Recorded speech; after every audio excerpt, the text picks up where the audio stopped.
میرے محترم اگر وہ حق بجانب ہیں، چور ان کے حقوق ادا نہیں کرتا، لیکن وہ نام نفق بھی نہیں دیتا، باقی فرائض جو ہیں زوجیت کے شوہر کے وہ بھی ادا نہیں کرتا، تو عورت کو حق پہنچتا ہے کہ حاکم شرع کی طرف رجوع کرے۔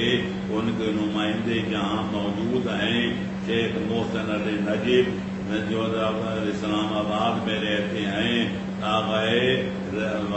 سیستانی کے نمائندہ ہیں، ان سے رجوع کر کے اگر شوہر طلاق بھی نہ دے، اخراجات بھی ادا نہ کرے، تو شوہر کا عورت کا فرض ہے کہ حاکم شرع تک اس کے نمائندے تک رجوع کرے، اور اس کا کام ہے نمائندہ کا کہ دونوں باتوں کی تحقیق کرے۔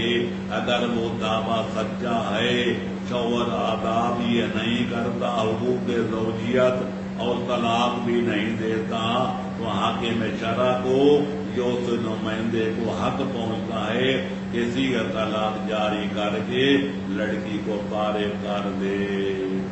ایسا ہر مسئلے کا حل شریعت میں موجود ہے۔ عدالت میں جائے گی، عدالت کا خلا صحیح نہیں ہے۔ ہمارے مذہب میں خلا کی بھی شرطیں ہیں اور مثلا عام طلاق کی بھی شرطیں ہیں، جب تک ان کو شرائط کے مطابق ادا نہ کیا جائے اس وقت تک طلاق خلا باقی ہوتی ہے، نہ عام طلاق باقی ہوتی ہے۔ برطانیہ سے حاجی لیاقت، مبشر حسن، محمد علی ہاشر، ملک صابر، حاجی عابد، سید اشتیاق کاظمی اور دیگر مومنین کی طرف سے سلام پہنچا دیں اور دعا کی التماس ہے۔ ماشاء اللہ، علیکم وعلیکم السلام۔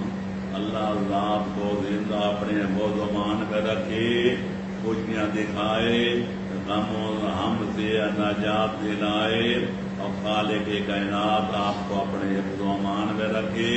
دیار غیر میں جامع مذہب روشن کی ہوئی ہیں، آپ کے لیے ہماری دعائیں باقی ہیں۔ انشاءاللہ خدا تعالیٰ محبت کی توفیقات میں آل محمد کا صدقہ برکت دے گا، حفاظت فرمائے گا، اور آپ کو خوش و خرم رکھے گا، اور اپنی خیریت کے ساتھ اپنے وطن واپس آئیں گے انشاءاللہ۔ قبلہ امریکہ سے مولائی سدھو اور حسنین امداد آپ کی خدمت میں سلام عرض کرتے ہیں۔ علیکم وعلیکم السلام، سلمکم اللہ، ایدکم اللہ، وفقکم اللہ لکل خیر۔ جی قبلہ ایک سوال ہے برطانیہ سے، ایک حدیث ہے، یہ کل شاید پوچھی گئی ہے کہ ایک وقت ایسا بھی آئے گا کہ حالات ایسے ہوں گے کہ لوگ صبح مسلمان اور رات کو مشرک ہوں گے، اس کا کیا مفہوم ہے؟ میرے محترم، کل ہی بغل میں یہ سوال آیا تھا اور میں نے عرض کی تھی، ہر زمین آنے والے دور کے آخری زمانے کے حالات سے ڈراتا گیا۔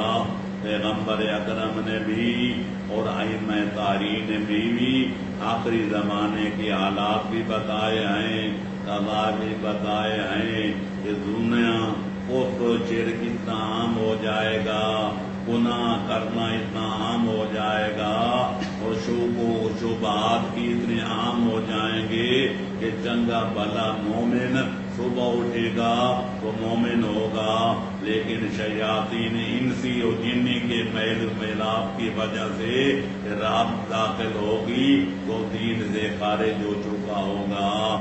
رات جب سورج ڈوبے گا مسلمان ہوگا، لیکن ایسے لوگوں کی صحبت کی وجہ سے جو بے دین ہیں اور لوگوں کو شبہات کی وجہ سے بے دین کرتے ہیں، صبح جاگے گا تو بے دین ہوگا۔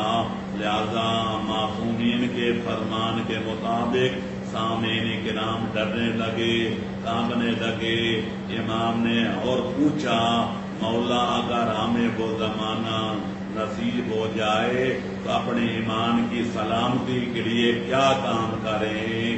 امام عالی مقام نے صادق آل محمد علیہ السلام نے فرمایا کہ دعائے غریب کو پڑھا کرنا، جو دعائے غریب کو پڑھے گا اس کا ایمان سلامت رہے گا، محکم رہے گا، توانا رہے گا اور چک و چوبہ سے محفوظ رہے گا۔ لوگوں نے عرض کیا مولا کو دعائے غریب کیا ہے؟ فرمایا ہر نماز کے بعد چند بار یہ دعا پڑھ لیا کرو، یا اللہ یا رحمانو یا رحیم یا مقلب القلوب ثبت قلبی علی دینک، یا اللہ یا رحمانو یا رحیم یا مقلب القلوب ثبت قلبی علی دینک۔ انشاءاللہ یہ پڑھا کرو گے تو تمہارا ایمان ڈاوا ڈول نہیں ہوگا، تمہیں ثابت قدم رہو گے، تمہارا خاتمہ اسلام پر ہو اور ایمان پر ہوگا، اور جب مومن ہو کر مرو گے تو سیدھے جنت الفردوس میں جاؤ گے۔ جی قبلہ عاشق حسین نے ایک روایت کی وضاحت چاہتے ہیں۔ کچھ اہل منبر عرصہ دراز سے پڑھتے ہیں کہ شمر لعین نے سید الشہداء امام حسین علیہ السلام کو حالت سجدے میں شہید کیا تھا، اس کی وضاحت فرما دیں۔ محترم یہ روایت میں نہیں ملتا۔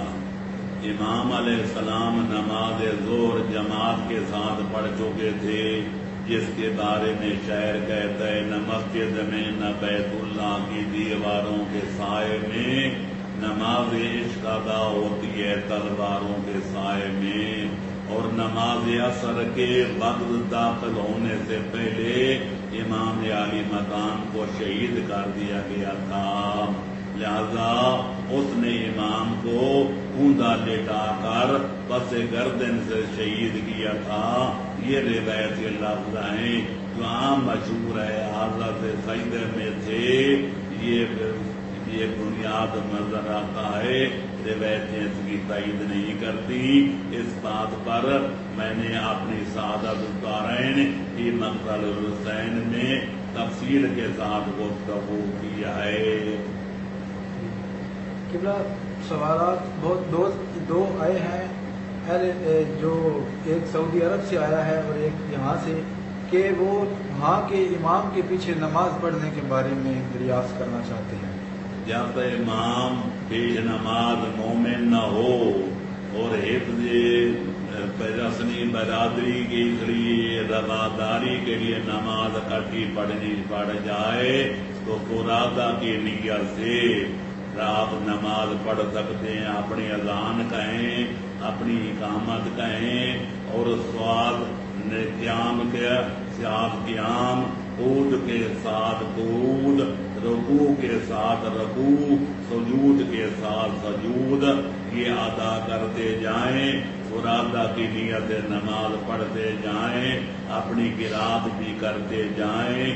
جہاں جہر معاف ہے، جاری نماز بھی ہو تو آپ ایک بات سے پڑھ سکتے ہیں، لیکن نیت اقتدا کی کر کے نہیں پڑھ سکتے، چونکہ شرط ہے کہ پہلی شرط یہ ہے کہ پیش نماز مومن ہو، دوسری شرط یہ ہے کہ عادل ہو، تیسری شرط یہ ہے کہ اس کی قرات صحیح ہو۔ پہلی شرط ہی نہیں پائی جاتی تو باقی شرائط کا کیا کہنا۔ خلیل سیفی سلام کے بعد پوچھتے ہیں قبلہ ایک سوال ہے، کیا نماز سنت اور نوافل میں کسی ایک رکعت یا دونوں رکعتوں میں تسبیحات اربع پر اکتفا کیا جا سکتا ہے؟ نہیں، البتہ یہ نماز نفلی میں، سنتی نماز میں سورۃ فاتحہ پڑھی جا سکتی ہے، دوسری سورت نہ پڑھنی چاہے تو بھی نوافل ہو سکتے ہیں، لیکن نوافل جو ہے اس کی اندر جب نماز فریضہ ہو پہلی رکعتوں میں الحمدی پڑھنا پڑے گا، البتہ تیسری چوتھی میں اختیار ہے سورہ فاتحہ پڑھی جائے یا سورہ تسبیحات اربع پڑھی جائیں، لہذا یہ نماز واجبی میں اختیار ہے، لیکن باقی سنتی نماز میں الحمد کی جگہ سورہ اپنا تسبیحات اربع نہیں پڑھی جا سکتی۔ دو دوستوں نے سوال بھیجا ہے مختلف ذرائع سے۔ سوال زنجیر زنی کے متعلق ہے، کہتے ہیں کہ کیا زنجیر زنی جائز ہے اکثر علماء کرام اس مسئلے پر وضاحت نہیں کرتے. آپ روشنی میں نے وضاحت کے ساتھ لکھا ہے اپنی کتاب، اپنا کیا نام ہے، اصلاح و رسوم ظاہرہ بے کلام فطرت ظاہرہ. ہر وہ ماتم کا طریقہ چاقو سے کیا جائے، چھری سے کیا جائے، زنجیر سے کیا جائے، جس میں جان تلف ہونے کا اندیشہ ہو وہ جائز نہیں ہے. لہذا عام ماتم پر وہ بھی صحیح معنوں میں پہلے نکلتی ہے، پھر اس کے بعد آنکھوں سے آنسو اگلتے ہیں، اور اس کے بعد اب گاؤں ہوتی ہے، پھر آپ بھی کنٹرول میں نہیں رہتے، کبھی منہ پہ پڑتے ہیں، کبھی سینے پہ پڑتے ہیں، کبھی رانوں پہ پڑتے ہیں. اصل صحیح ماتم وہ ہوتا ہے نمائشی طور پر نماز بھی پڑھی جائے تو قبول نہیں ہوتی. لہذا ہم سید و شاہدہ میں عام ماتم کرنا جائز ہے، لیکن زنجیر زنی یا چاقوں سے یا چوریوں سے تلواروں سے ماتم کرنا جس میں جان کے تلف ہونے کا اندیشہ ہو تو خالق کائنات فرمانتا ہے لا تلقوا بأیدیکم الی التہلکہ، اپنے آپ کو ہلاکت میں مت ڈالو. اس کے تحت یہ کہا جا سکتا ہے کہ خونی ماتم جس میں جان کے تلف ہونے کا اندیشہ ہو وہ شریعت مقدسہ میں جائز نہیں ہے. مقصد شہادت حسین پر عمل کرنے کی کوشش کرنی چاہیے. وہ دین کی بقا کے لیے شہید ہو گئے ہیں تو دین کو پہلے سمجھنا چاہیے، پھر اپنی زندگیوں پر اس کو نافذ کرنا چاہیے، واجبات کو ادا کرنا چاہیے، محرمات سے دامن کو بچانا چاہیے، عقائد کو صحیح طریقے پر دل و دماغ میں رکھنا چاہیے. اس میں امام عالی مقام زیادہ خوش ہوں گے بجائے اس کے نماز نہ پڑھی جائے، روزہ نہ رکھا جائے، عقیدہ صحیح نہ کیا جائے، ماتم پہ زور دیا جائے. یہ ہمارا خیال ہے.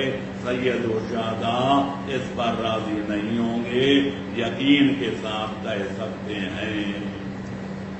کویت سے محمد انور اور اسد عباس اور برطانیہ سے سید اشتیاق حسین کاظمی سلام پیش کرتے ہیں قبلہ کی خدمت میں. علیکم السلام. جی اللہ مجھے سلامت رکھے، دنیا میں کامیاب ہو. سعودی عرب سے سوال آیا ہے. نجف عباس بلوچ صاحب پوچھتے ہیں کہ انہوں نے لکھا ہے جی تقیہ مدارتی کیا ہے، کیا اس پر عمل کرنا جائز ہے؟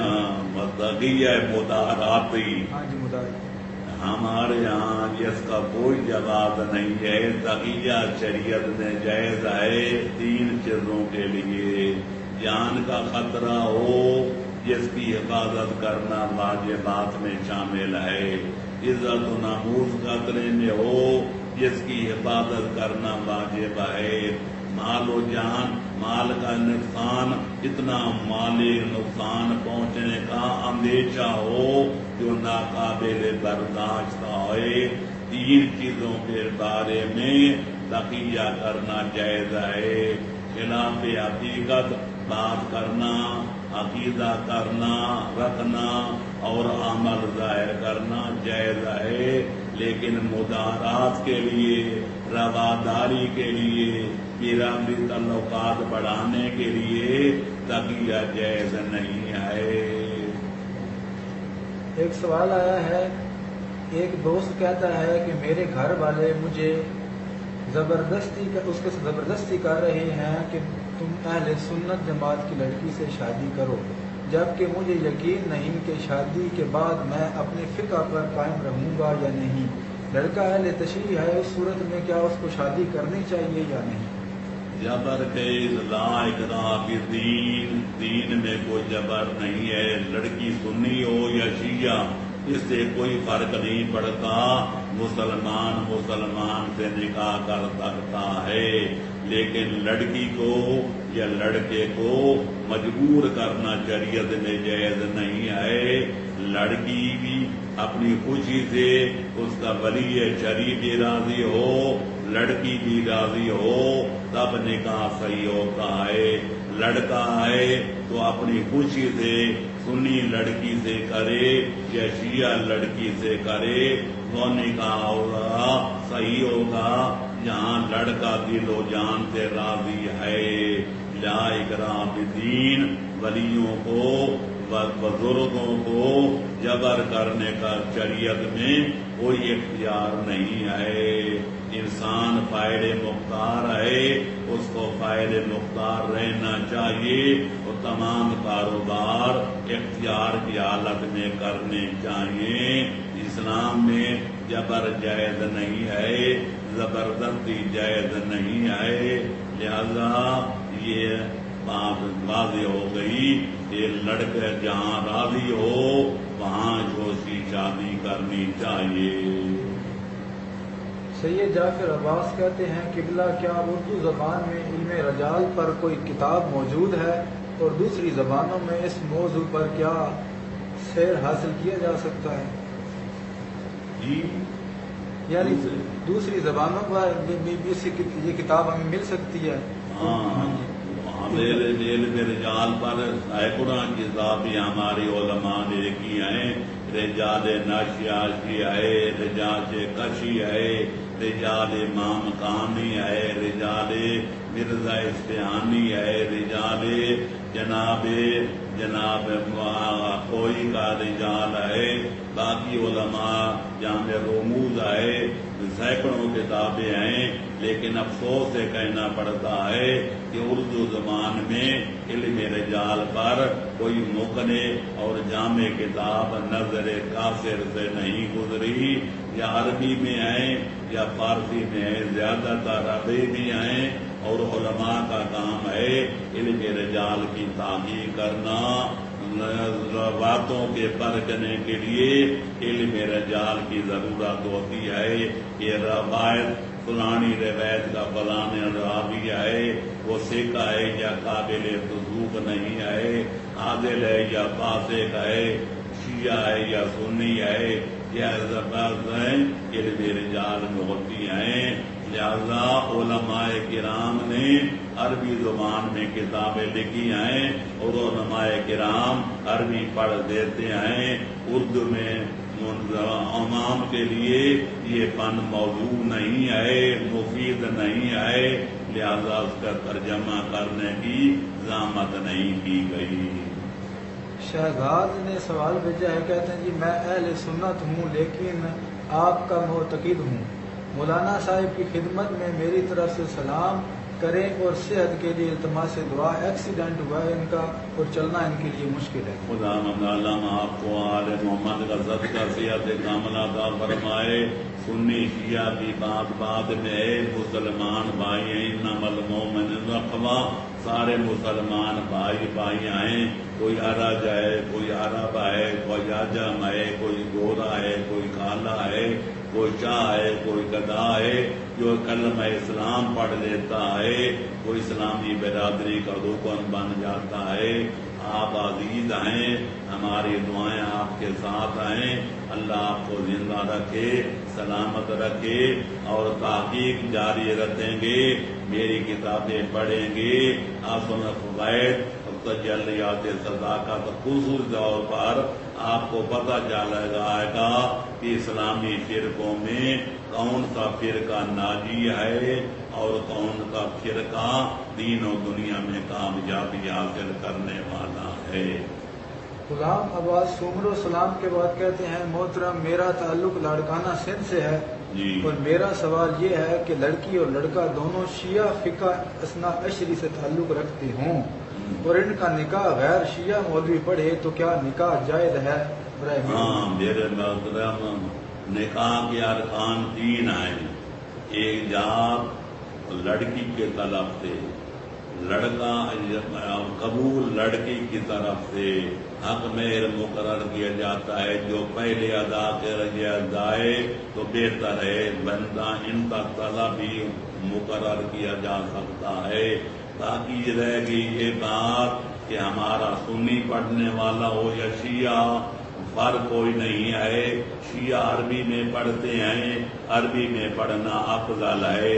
برادران اسلامی اپنی زبان میں پڑھتے ہیں، سندھ والے سندھی میں، اردو والے اردو میں، پنجابی والے پنجابی میں. تو نکاح کے اندر عربی زبان میں صیغہ پڑھنا واجب نہیں ہے. ہر نکاح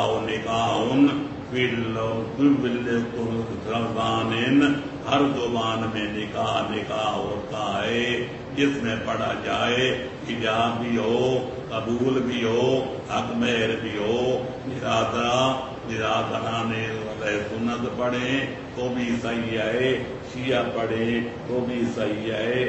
لڑکی لڑکا راضی ہونا چاہیے، ایجاب و قبول ہونا چاہیے، حق مہر کا تعین ہونا چاہیے. کا ٹھیک ہے.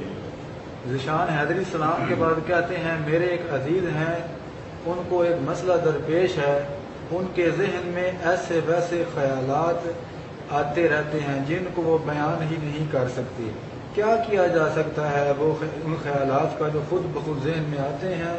کوئی وظیفہ فرما دیں جزاک اللہ. میرے محترم، پہلی چیز تو یہ ہے کہ وسوسہ ڈالنا شیطان کا کام ہے.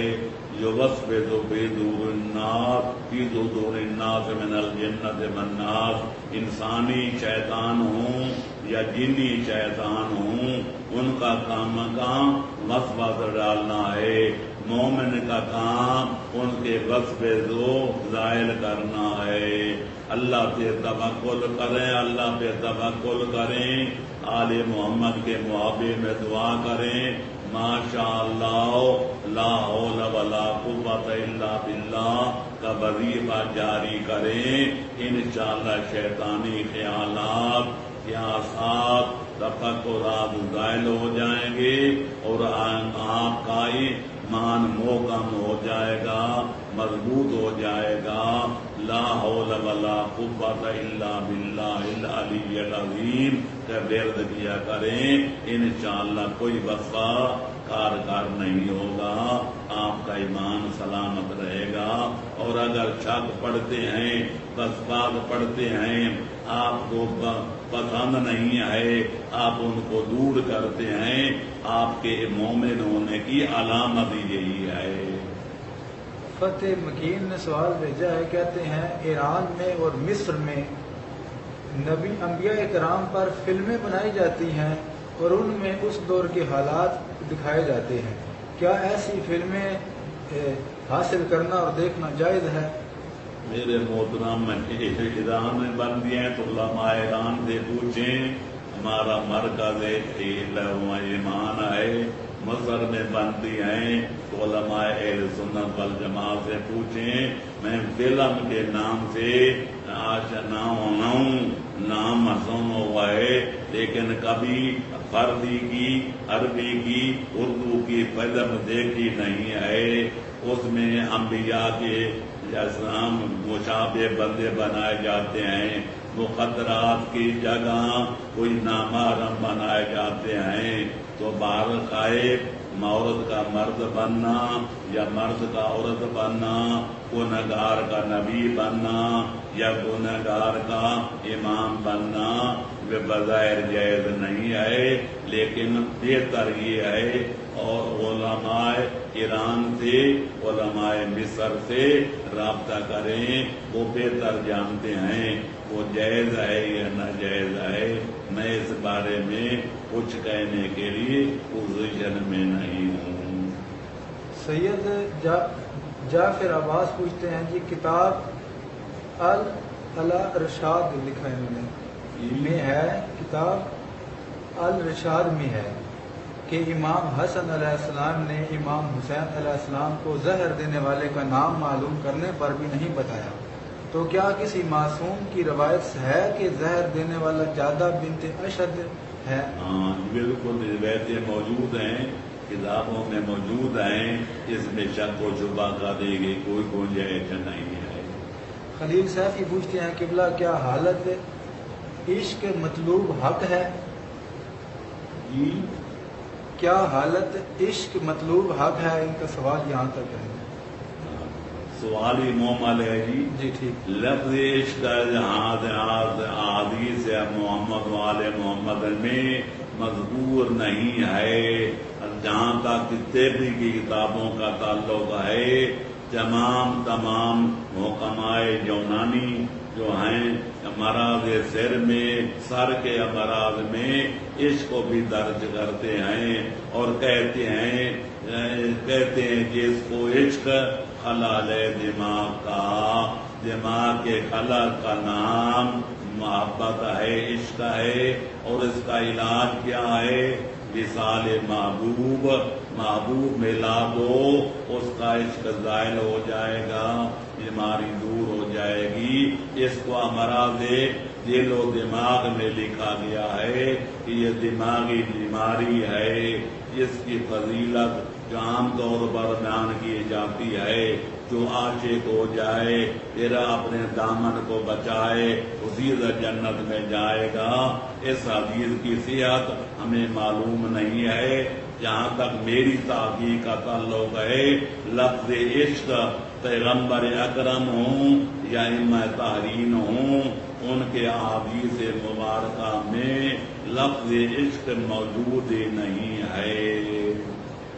مرید عباس بلوچ نے سوال بھیجا ہے، سلام کے بعد پوچھتے ہیں کہ اگر علم ہو جائے کہ کوئی سراسر ممبر پر جھوٹ بول رہا ہے تو آپ کیا ارشاد فرماتے ہیں؟ ہمیں کیا اس صورت میں کیا کرنا چاہیے؟ اٹھ جانا چاہیے. اگر روک سکتے ہیں فتنہ فساد کا خطرہ نہ ہو تو اس کو ٹوک دیں. اگر فتنہ فساد کا خطرہ ہو تو خاموشی سے اٹھ جائیں. جھوٹ کا سننا، بیان کرنا بھی حرام ہے، سننا بھی حرام ہے، اور اس کی تائید کرنا بھی حرام ہے. لہذا جہاں غنا ہوتا ہو یا جھوٹ بولا جاتا ہو معصومین پر، ایسی محفل میں شرکت کرنا جائز نہیں ہے. اور اگر پہلے شامل ہو جائے کسی غلط فہمی کی بنا پر، جب جھوٹ بولا جائے اور غنا کا ارتکاب کیا جائے تو وہاں سے پہلو صحیح کرنا، وہاں سے اٹھ جانا واجب ہے. ایک سوال آیا ہے قبلہ عرب امارات سے، کہتے ہیں ایک ہندو مجھ سے ملاقات کے بعد اللہ کی توفیق سے مسلمان ہو گیا ہے. مجھے میں نے اس کو ولایت کا کلمہ پڑھایا ہے اور شیعہ غسل و نماز کا طریقہ بتایا ہے. اب کیا اس کا ختنہ فرض ہے اور کیا اس کی بیوی اس پر حرام ہو چکی ہے؟ کیا اسے یہ بتایا جا سکتا ہے؟ ڈر ہے کہ واپس نہ پلٹ جائے اپنے دین پر. میرے محترم، آج کل آپریشن عام ہوتے ہیں، محسوس بھی نہیں ہوتا، بڑے بڑے آپریشن ہوتے ہیں. آدمی کو بے ہوش بے ہوش کر کے آپریشن کر لیا جاتا ہے. عورت 3 مہینے تک انتظار کیا جائے گا. عورت بھی مسلمان ہو جائے تو سب کا نکاح برقرار رہے گا، لیکن اگر وہ اسلام نہ لائے تو نکاح ختم ہو جائے گا اور مرد کا تعلق ٹوٹ جائے گا. اللہ اس کو ثابت قدم رکھے. ختنہ کرانے میں کوئی اشکال نہیں ہے، لہذا واجب ہے ختنے کا اہتمام کر دیا جائے. انشاءاللہ جلدی ٹھیک ہو جائیں گے، محفوظ بھی نہ ہوگا. حج کرنا چاہیں تو حج کے لیے شرط ہے کہ ختنہ شدہ ہو. اگر کوئی شخص 4 رکعتی نماز کی دوسری رکعت میں مستحبی سلام بھول کر پڑھ لے اور واجب سلام شروع کرنے سے پہلے اسے یاد آ جائے تو اس کا کیا ہوگا؟ واجب سلام بھی پھیر بیٹھے، سلام دے جا تو نماز کو مکمل کرے. بعد میں سلام کے بعد 2 سجدہ صاف کر لے. سلام دے جاتے لیے نماز ٹھیک ہے. 2 سجدے صاف کر کے مختصر تشہد پڑھ کے سلام پھیر کے ختم کر دے. تلافی معافات ہو جائے گی اور نماز صحیح رہے گی. صدر محمد نے سلام کے بعد سوال پوچھا ہے، ہم لوگ عراق یا ایران زیارتوں پہ جاتے ہیں، وہاں جا کر کیا یہ جائز ہے ہمارے لیے کہ ہم احتراماً اور تعظیماً داخل ہونے سے ہوتے ہوئے حرم کے فرش کو چومیں۔ میرے محترم، اگر آپ فرش کو گونجے میں لہذا لوگ سمجھیں گے سجدہ کر رہے ہیں، سجدہ کرنا بھی غیر اللہ کو حرام ہے اور سجدے کی شکل بنانا بھی حرام ہے۔ لہذا سید و شہداء کی زیارت کے بعد جو دعا پڑھی جاتی ہے اس کے فکرے یہ ہیں: اللہم لک صلیت ولا رکعت ولا سجدت لأن سجود والرکوع لا تكون الا لک۔ یا اللہ گواہ رہنا میں نے نماز تیری پڑھی ہے، رکوع تیری ذات کو کیا ہے، سجدہ بھی تیرے لیے کیا ہے۔ کیا میں جانتا ہوں کہ نماز ہو یا رکوع ہو یا سجود تیری ذات کے سوا کسی اور ہستی کے لیے کرنا روا نہیں ہے، لہذا ایسی شکل نہیں بنانی چاہیے۔ ادبے کا بوسہ پوراٹ جو ہے دہلیز کو چومنے کی بجائے دائیں بائیں طرف جو بوسہ دے سکتے ہیں، ذریعہ مقدس کو چوم سکتے ہیں، لیکن سجدے کی شکل بنانا بھی فعل حرام ہے۔ البتہ نماز کے بعد سجدہ شکر ادا کرنا چاہیں کہ خالق اکبر نے مجھے توفیق دی ہے کہ آل محمد کی زیارت کا شرف حاصل کیا ہے، سجدہ شکر کرنا جائز ہے، لیکن محترم قبلے کی طرف منہ کیا جائے تاکہ پتہ چلے ذریعہ مقدس کو سجدہ نہیں کر رہا بلکہ خالق اکبر کو سجدہ کر رہا ہے۔ قبلہ اس میں ایک سوال ہے کہ وضو کے دوران کیا چہرے کو دونوں ہاتھوں سے دھویا جا سکتا ہے؟ نہیں، ایک ہاتھ سے دھونا کافی ہے، دونوں ہاتھ سے دھو دلیں کوئی حرج نہیں ہے۔ سر کے بانوں کے اگنے سے وجہ سے لے کر چھوڑی کی آخر تک اور دارد میں جہاں تک درمیانی انگلی اور انگوٹھا پہنچ جائے اس کا دھونا طول میں اور اثر میں واجب ہے، اور ایک ہاتھ سے چلو پانی کا ڈالا جائے تو کافی ہے۔ قبلہ مولائی سندھو صاحب نے ایک سوال بھیجا ہے، روایت کی تصدیق چاہتے ہیں۔ روایت ہے کہ امام زین العابدین علیہ السلام کے پاس کوئی شخص آیا، اس نے اپنا خواب بیان کیا اور اس نے کہا کہ میرے خواب میں سیدہ فاطمہ زہرا علیہ السلام آئی ہیں، اس حال میں کہ ان کے گود میں امام حسین علیہ السلام کا سر تھا۔ یہ خواب سن کر جناب امام زین العابدین نے اپنا سر مبارک کو دیوار کے ساتھ ٹکرا دیا اور اس کو جو ہے وہ زنجیر زنی کی اس کے حوالے سے سنت بنا کر پیش کیا جا رہا ہے۔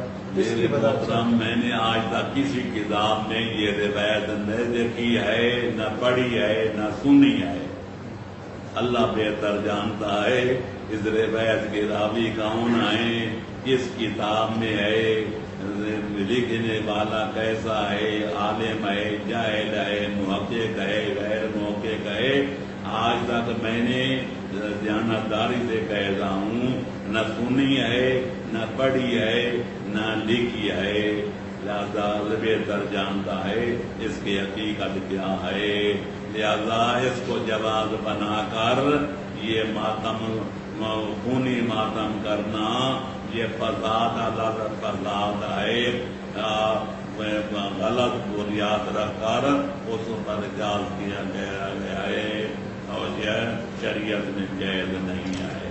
قبلہ دو سلام آئے ہیں، ایک مانچسٹر سے ہے علی مرتضیٰ صاحب، دوسرا سید اشتیاق کاظمی مولانا سید حسن رضا نقوی استاد العلماء کے پوتے برطانیہ سے سلام پیش کرتے ہیں۔ ہاں جی، علیکم علیہ السلام، زندہ رہو، سلامت رہو، ہماری دعائیں آپ کے ساتھ آئیں، خدا مند آپ کو اہتمام میں رکھے اور کی بند دین کے لیے موفق معید مسدد رکھے، اپنی حفاظت میں رکھے، توفیقات میں اضافہ فرمائے۔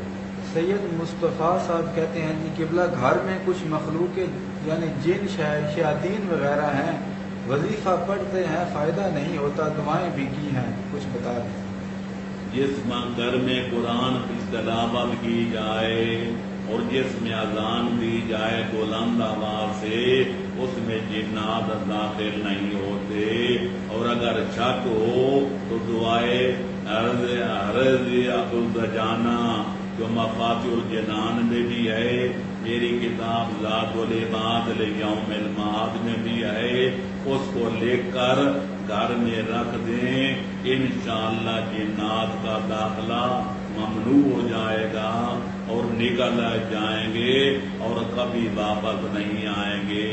اگر آدمی کو خطرہ ہو کہ جنات کا اثر ہوگا تو دعائے ابو گجانا ہرد ابو گجانا لے کر باندھ دیا جائے، گلے میں باندھ دیا جائے یا بازو پہ باندھ دیا جائے۔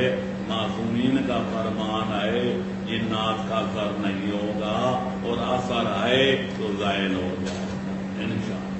قبلہ سید زادہ مولانا حسین رضا صاحب اور ملک صفتر صاحب کی طرف سے اور ایک اور سلام آیا ہے، یہ سید جعفر عباس کی طرف سے سلام اور دعا کے لیے التماس دعا ہے۔ انشاءاللہ دعائیں کہ خدا مدالہ معافوہ بے زمان میں رکھے، موفق رکھے، معید رکھے، امر بالمعروف اور نہی عن المنکر کا فریضہ ادا کرنے کی سعادت عطا فرمائے، اور خدمت دین مبین کرنے کی عبادت عطا فرمائے، شر حاسدین سے، شر باغین سے، شر اعداء لیام سے آپ کی حفاظت فرمائے، اور دیار غیر میں کلمہ حق بلند کرنے کی توفیق ارزانی فرمائے۔ انشاءاللہ ہماری دعائیں آپ کے ساتھ ہیں، بحق محمد وآل محمد علیہ السلام۔ جاوید بخاری کہتے ہیں، میں روزے کے بارے میں پوچھنا چاہتا ہوں، کیا برادران اہل سنت کے ساتھ روزہ افطار کیا جا سکتا ہے کہ نہیں؟ یہ بے شک کیا جا سکتا ہے، لیکن جب ایسا اتفاق ہو تو پکوڑے رکھی ہیں یا کھجوریں رکھی ہیں اپنے حصے کی اپنی طرف کر لیں، جب وہ لوگ برادران اسلامی کھولنا لگیں تو آپ قرآن کی تلاوت کرنا شروع کر دیں، الحمد پڑھیں، دوسری سورت پڑھیں، آیت الکرسی پڑھیں وغیرہ وغیرہ۔ 4-5 منٹ گزر جائیں آپ ہی کھول دیں، محفوظ بھی کوئی نہیں کرے گا، آپ یہی کہیں گے کہ قرآن کی تلاوت کر رہا ہے، مستحب کام کر رہا ہے۔ 4-5 منٹ گزر جائیں پھر نوش جان آپ ہی کھول دیں، کوئی حرج نہیں ہے، اتحاد اسلامی کا مظاہرہ بھی ہو جائے گا، آپ کا روزہ بھی مکمل ہو جائے گا۔ ثم اتموا الصیام الی اللیل، آلے فرماتے رات کے داخل ہونے تک روزہ مکمل کرو، اور رات تب ہوتی ہے جب وقت مشرق والی سرخی زائل ہو جائے۔ اس کا مطلب یہ ہوتا ہے کہ سورج افق سے نیچے چلا گیا ہے، غروب ہو گیا ہے۔ مظاہر بھٹا کہتے ہیں جی، راولپنڈی سے زیارات امام زمانہ علیہ السلام میں شریک القرآن کو کس معنی میں لیا جانا چاہیے؟ مطلب کیا امام علیہ السلام بھی قرآن کے ساتھ یعنی پیغمبر اکرم 2 چیزیں چھوڑ کے گئے تھے، حدیث ثقلین مشہور ہے کہ انی تارکن فیکم الثقلین کتاب اللہ و عترتی اہل بیتی، میں تمہاری ہدایت کے لیے، گمراہی سے بچانے کے لیے، صراط مستقیم پر چلانے کے لیے، تمہارے ایمان کی سلامتی کے لیے اور ہدایت کے لیے 2 چیزاں گراں قدر چھوڑ کے جا رہا ہوں۔ ایک اللہ کی کتاب ہے، دوسری میری اطاعت اہل بیت ہے۔ تو قرآن شریک آل محمد ہے، آل محمد شریک قرآن ہے۔ شریک کا معنی وہ نہیں جو ہماری پنجابی میں سمجھا جاتا ہے فلانا شریک برادری کا فرد ہے، شریک کا معنی ہے شرکت ہے، یعنی قرآن کے ساتھ حصے دار ہیں، ہدایت میں بھی، فلاح و فوز میں بھی، راہ ذات پر چلنے میں چلانے میں دونوں کا حصہ ہے. قرآن بھی ہے، آل محمد کا فرمان بھی ہے. لہذا یہ شریک کا معنی. جی، سوال کرنے والوں سے گزارش ہے اگر آپ انگلش کے حروف میں رومن کے انداز میں لکھتے ہیں تو کم از کم الفاظ واضح کیا کریں، مہربانی. قبلہ ایک سوال ہے سکلین رضا ساجد النجفی. ولی فقیہ کا حکم دیگر مرجع پہ بھی لاگو ہوتا ہے کہ نہیں؟ میرے نزدیک نہیں ہے ہوتا. ولی فقیہ کا مطلب یہ ہے کہ جو فرعی ہے، فقیہ ہے، زمانہ غیبت کبریٰ میں اس سے مسائل دینی پوچھے جا سکتے ہیں اور امام زمانہ کی نیابت میں وہ مسائل دین بیان کر سکتا ہے. باقی رہ گئی یہ اس کا فرمان معجزہ دین پر بھی واجب العمل ہے، اس کی ہمارے پاس کوئی دلیل نہیں ہے. ہر مجتہد اپنی اجتہاد پر عمل کرنے کا پابند ہے، اس کے مقلدین اس مجتہد کے اجتہاد پر عمل کرنے کی پابند ہیں. لہذا یہ کہنا کہ ایک مجتہد کا فتویٰ دوسرے مجتہد پر لاگو ہوگا، ایسے اللہ اکرام فی الدین، کوئی دین میں جبر نہیں ہے، تشدد نہیں ہے، زیادتی کا تصور نہیں ہے. ایک سوال آیا ہے واقعہ کربلا آخری دن پیش آنے والے واقعات کا راوی کون ہے؟ اور لفظ بیچ میں اکثر چھوڑ دیے ہیں، یعنی مستورات تو حجاز میں تھی، باقی سب شہید ہو گئے تھے.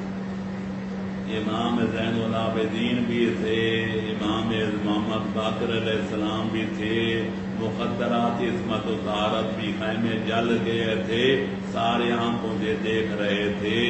لہذا بالا کے راوی معصوم بھی ہیں، غیر معصوم بھی ہیں، اور لہذا اس کے سکون میں شک کرنا بے ایمانی کی علامت ہے. ورنہ جس کے معصوم راوی ہوں، محفوظ راوی ہوں، بنات رسول راوی ہوں، جناب ابی علیہ السلام کی بنات مقصہ راوی ہوں، اس کے اندر شک کرنا یہ بے دین ہونے کی پکی علامت ہے.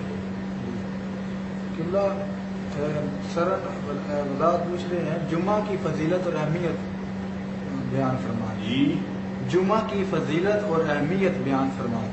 جمعہ اتنا واجب ہے کہ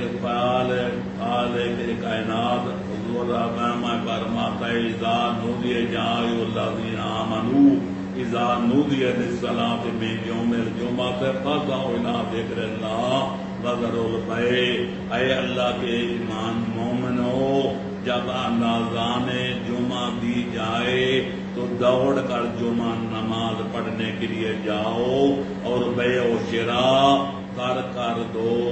لہذا علماء کا فیصلہ ہے کہ جمعے کی اذان ہو جائے تو خرید و فروخت کرنا حرام ہے، باقی کام بھی حرام ہو جاتے ہیں جب تک نماز جمعہ سے فارغ نہ ہو جایا جائے.